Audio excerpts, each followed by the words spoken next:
दिल के मरीज़ हैं, कोलेस्ट्रॉल का लेवल हाई है, तो उन्होंने तो कोशिश ये करे कि बीफ ना लें। इसमें बहुत ज़्यादा कोलेस्ट्रॉल का कंटेंट बिल्कुल ना होता है। जी जी, बिल्कुल ना लें।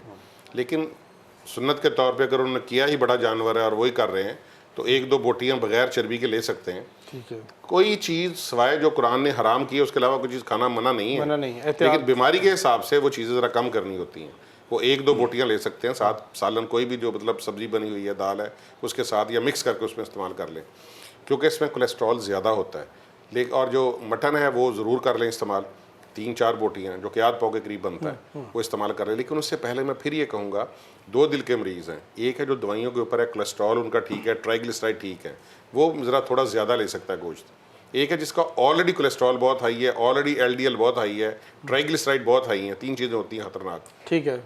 तो अगर उनका ज़्यादा तो फिर वो बेहतर है कि ना ही खाएं, और अगर खाना है तो एक बोटी सुन्नत समझ के, या जो कि वो ईद का दिन न खा ले, और उसके बाद फिर सब्जियों और फलों पे ज़्यादा इस्तेमाल कर ले, ताकि बाद में मसाइल ताकि ना। और अगर यूरिक एसिड आपका हाई है, 6, 6.5, 7 से ज़्यादा है, जोड़ों में दर्द है और ख़ास तौर पे पाँव में दर्द है, अंगूठे में दर्द है, तो फिर वो भी गोश्त ना खाए। बड़ा तो बिल्कुल ना खाए, छोटा 1 या 2 या 3 बोटियाँ उसके हिसाब से खा ले, और बाकी फल और सब्जियों के साथ ज़्यादा रहे। क्योंकि यूरिक एसिड जो है ना, मैंने फिर बताया, गोश्त जो बॉडी में जाता है और उसको जब हज़म होता है तो उसकी वेस्ट प्रोडक्ट 2 बनती हैं।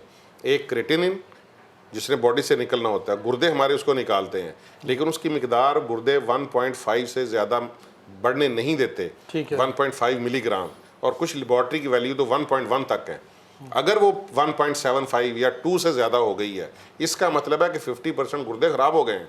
अच्छा। हाँ जी, गुर्दों में अल्लाह ने इतना कुशन रखा है कि वो एक ख़ास मिकदार से ज़्यादा 1.1, 1.2 या लेबॉर्ट्री वैल्यू जो भी है उसकी, उससे ज़्यादा नहीं बढ़ने देते।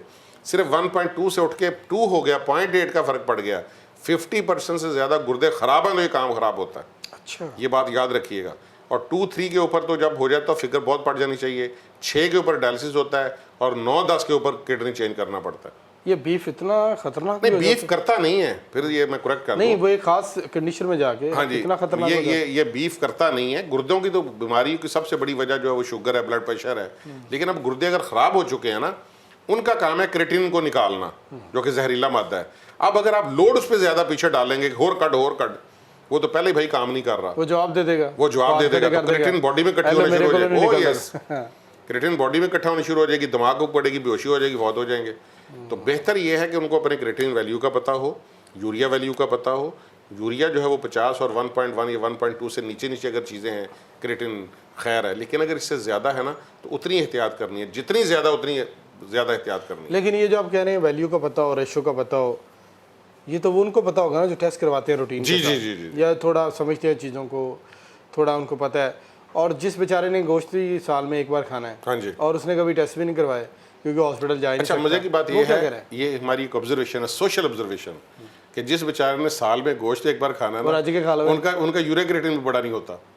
अच्छा। वो चूँकि मेहनती लोग होते हैं, या सारा दिन मजदूरी करते हैं, या सारा दिन घरों में काम करते हैं, या गली में रेडियों पे बेचते हैं, जो भी गरीब लोग हैं, हाँ। जब वो फिजिकल काम करते हैं उनमें बीमारियां भी कम है। इस तरह बिल्कुल ऐसे ही मेटाबॉलिक बीमारियां कम है। वो जो जिम आप जाके जिम करते हैं शाम में, वो सारा दिन जिम में होते हैं। यस, हम एज ए डॉक्टर कभी इंशाल्लाह फिर प्रोग्राम करेंगे, गरीबों की बीमारियां लहदा, अमीरों की लहदा। अच्छा, गरीबों में ज़्यादा इन्फेक्शन है।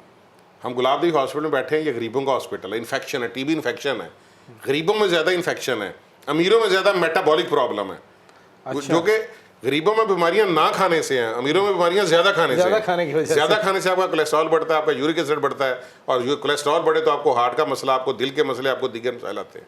तो लिहाजा ये बड़ा ज़बरदस्त सोशल फिनोमिना है। तो उन दोनों को देख, गरीबों को बड़ी ज़बरदस्त बात है वैसे। हाँ जी, अगर एक गरीब मरीज़ है, उसको ऑलरेडी पता है, मैं मतलब ज़रूरी नहीं है कि उसको ना गुर्दों का मसला हो, अगर वो ऑलरेडी गरीब है और गुर्दों का मसला वो ना खाए। लेकिन जनरली अगर 100 गरीब है ना, तो उनमें से प्रॉब्लम 5 को होगी, 95 होंगे जिनको गोश्त चाहिए और ज़्यादा खाए। ठीक है। लेकिन अगर 100 अमीर हैं, साबे हैसियत हैं, उनमें से 40-50 को प्रॉब्लम होगी। बिल्कुल ऐसे, और उनको एहतियात करनी चाहिए। तो बस ये है। ये बताइएगा कि जिन लोगों के पास कुर्बानी लोगों ने करनी है, तो कितने दिन तक कंटिन्यूसली आप इसका गोश्त खा सकते हैं, फ्रीज़ कर सकते हैं? क्योंकि लोग तो कई रोज़ तक फ्रीज़ रखते हैं, और कुछ लोग हैं जो रखते नहीं हैं। लेकिन जो रखते हैं वो तो रखते हैं, फ्रीज़र बड़े हुए हैं और हफ्तों चल रहा है जी, तो कितने दिन तक कंटिन्यूस आप खा सकते हैं? अच्छा, इसमें मैं उससे पहले एक बात कर लूँ आपका जवाब देने से पहले।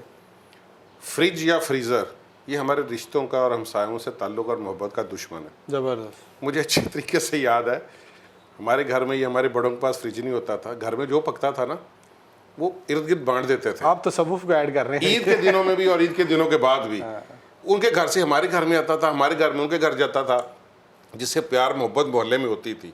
और सबको पता था मोहल्ले में, यार हाजी साहब कहाँ रह रहे हैं, शेख साहब कहाँ रह रहे हैं, फलानी जगह पे। और हत्ता कि यकीन जाने, मुझे याद है अपने एरिया का कि चौथे घर के जी वो मेहमान उनके लिया में से आए हैं और उनके मेहमान विहाड़ी से आए हैं, उन तक का भी हमें पता होता था। अब फ्रिजों ने क्या किया कि सारी चीज़ें आप जो है ना फ्रिज कर देते हैं कि चलो बाद में खा लेंगे। उससे बीमारियां भी बढ़ी, जो लेने देने से ताल्लुक मोहब्बत बढ़नी थी वो भी हमें नहीं पता। और अब हमें पता नहीं होता, यकीन जाने हमसायगी में डेथ हुई है और उनका नहीं पता कि वहाँ पे डेथ हुई। और अच्छा ये कह लोग क्यों इकट्ठे हैं जी, वो फौतगी हो गई है। सोशल कनेक्शन बहुत सोशल ज़्यादा कनेक्शन कम नहीं है, बहुत ज़्यादा उसमें मैं ये कहता हूँ कि उसकी एक बड़ी बात फ्रिज और फ्रीजर फ्रिज है। हाँ। खास तौर पे ईद के दिनों में पहले फ्रिजें नहीं होती आपने थी। बांटना खत्म कर दिया, रोक लिया, अपने तक महदूद कर लिया। बिल्कुल सही है। जबकि दीन ये कहता है कि अगर हमारे नबी पाक सल्लल्लाहु अलैहि वसल्लम के हदीस मुबारक का मफहूम है कि आपने गोश्त ज़्यादा बनाया तो उसका शोरबा ज़्यादा बनाओ। बिल्कुल बिल्कुल क्यों या ऐसा ही है। रसूल अल्लाह? फरमाया अपने हमसाये के घर भेजो, उसके घर में खुशबू जा रही है तो सालन भी जाना चाहिए जबरदस्त, ताकि जबरदस्त। उसकी दिल आज़ारी ना हो। बिल्कुल सही तो है। आपने अपने अहले खाना को ये हुक्म दिया कि आप जब गोश्त बनाते हैं तो उसका शोरबा थोड़ा ज़्यादा बढ़ा लिया करें, यानी कि सालन थोड़ा बढ़ा लिया करें ताकि वो आप ऐसे ही। अपने हमसाये को भेज सकें। बिल्कुल ऐसे ही। बाकी जहाँ तक आपने बात कही है कि कितने दिनों तक फ्रीज़ किया जा सकता है, अगर तो प्रॉपर तरीके से फ्रीज़ हो और हमारी लाइट ना जाए और फ्रिज जो है वो बंद ना हो, तो इसका जो है ना कई दिनों तक ऐसे हो सकता है। ठीक है ना जी, कई दिनों तक आप रख सकते हो। दिनों से मुराद ये कि हफ्ता 10 दिन के बाद भी आप इस्तेमाल कर सकते हैं। लेकिन हमारे साथ एक बड़ी प्रॉब्लम क्या है? बड़ी प्रॉब्लम ये है कि लाइट गई, टेम्परेचर बढ़ना शुरू हुआ, गोश्त थोड़ा सा पिघल गया, फिर लाइट आ गई, फिर ठंडा हो गया, फिर पिघला। इससे जरासीम बहुत ज़्यादा ग्रो करते हैं। अच्छा, वैसे ये लोग कहते हैं ऐसा होता है कि एक कुर्बानी के अगली कुर्बानी तक भी फ्रीज हुआ होता है। मतलब ये तो कोई सोशल साइंटिस्ट ही बता सकते हैं जी कि जो इन चीज़ों को देखते हैं। मैं तो एक डॉक्टर हूँ और मैंने जो अपने मरीजों से पूछा, लोग कोशिश तो करते हैं। देखिए मैं आपका डॉक्टर, जब हम हिस्ट्री लेते हैं ना तो हमें जब लगे कि ये गोश्त खाने से प्रॉब्लम हुई है तो हमारे पास 2-3 महीने तक तो ऐसे आते रहते हैं। और मैं 2-3 महीने तक? यस, अपने स्टूडेंट से पूछता हूँ कि इन 2-3 महीनों में अगर आपके पास गैस्ट्रोएंटेरिटिस का मरीज़ आए, मेदे जिगर का मरीज़ आए और ये प्रॉब्लम जो होती है इसका है, आपने ज़रूर पूछना कि आपने फ्रिज का गोश्त तो नहीं खाया। तो हमें कुछ मरीज़ एक महीने में तो बहुत ज़्यादा, दूसरे महीने भी कोई 50% है, तीसरे महीने भी कोई 10-15% होते हैं कि हाँ जी डॉक्टर साहब फ्रीज का गोश्त काट के खाया। यानी चले ये तो साबित हो गया ना कि 3 महीने तक बिल्कुल होते हैं। लेकिन मैं इसको जायज़ नहीं करार दे रहा। बात है, ये नहीं कह रहा कि ये सही है, ये गलत है, जो भी है। लेकिन यह कि हिस्ट्री मौजूद है मरीजों की कोई इतनी, और जितनी देर से पड़ा होगा जरासीम उतने ज़्यादा ग्रो करते हैं और वो फिर उतने ज़्यादा। ये तो इस हवाले से एक बात होगी। लेकिन कुर्बानी का मतलब ये है कि आप अपनी पसंदीदा चीज़ों को, वो चीज़ जो आपको पसंद है उसको कुर्बान करें।